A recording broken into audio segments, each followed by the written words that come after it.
آج ہم پھر لفظ کی بجائے پورا جملہ پڑھنا سیکھیں گے۔ آج کا جملہ ہے کھانا ہاتھ دھو کر کھاتے ہیں۔ آپ کو اسکرین پر جملہ نظر آ رہا ہے۔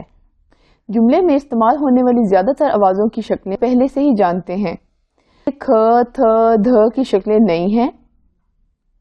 آج جو ہم نئی آواز سیکھیں گے وہ ہے کھ، تھ اور دھ۔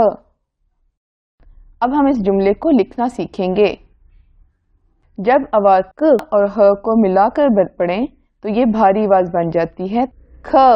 جی ہاں، اگر ہم اسے دیکھیں تو یہ نون جیسی شکل ہے لیکن اس میں نقطہ نہیں ہے، تو اس کو ہم پڑھیں گے یہ ہماری ناک سے آواز نکلتی ہے۔ اگلی آواز کیا ہے؟ ن۔ جی ہاں، اور اس سے آگے کھا نا۔ اگلی آواز کیا ہے؟ ہ کی۔ اس سے اگلی آواز کیا ہے؟ اے۔ ہ اے۔ جب آواز ت اور ہ کو ملا کر پڑھیں تو یہ بھاری آواز بن جاتی ہے تھ۔ کیا بن جاتی ہے؟ تھ۔ ہ آ تھ، ہاتھ۔ یہ آواز ہم پہلے بھی پڑھ چکے ہیں۔ یہ آواز کیا ہے؟ جی ہاں، د کی۔ اس سے اگلی آواز اگر ہم ہ کی لگا دیں تو یہ مکمل طور پہ بھاری آواز بن جاتی ہے۔ یہ کہتے ہیں دھ۔ اس آواز کو کیا کہتے ہیں؟ دھ۔ یہ آواز کیا ہے؟ او۔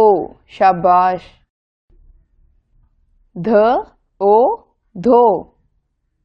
یہ دونوں آوازیں ہم پہلے پڑھ چکے ہیں۔ پہلی آواز کیا ہے؟ ک کی۔ جی ہاں، اور دوسری آواز ر کی۔ شاباش۔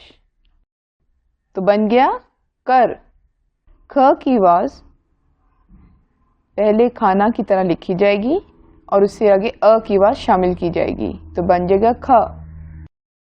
جب آواز ت اور ہ کو ملا کر پڑھیں تو یہ بھاری آواز بن جاتی ہے تھ۔ کیا بن جاتی ہے؟ تھ۔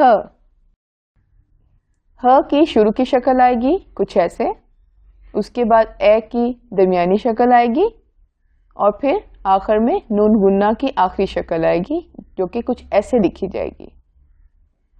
بن گیا ہیں۔ کھانا ہاتھ دھو کر کھاتے ہیں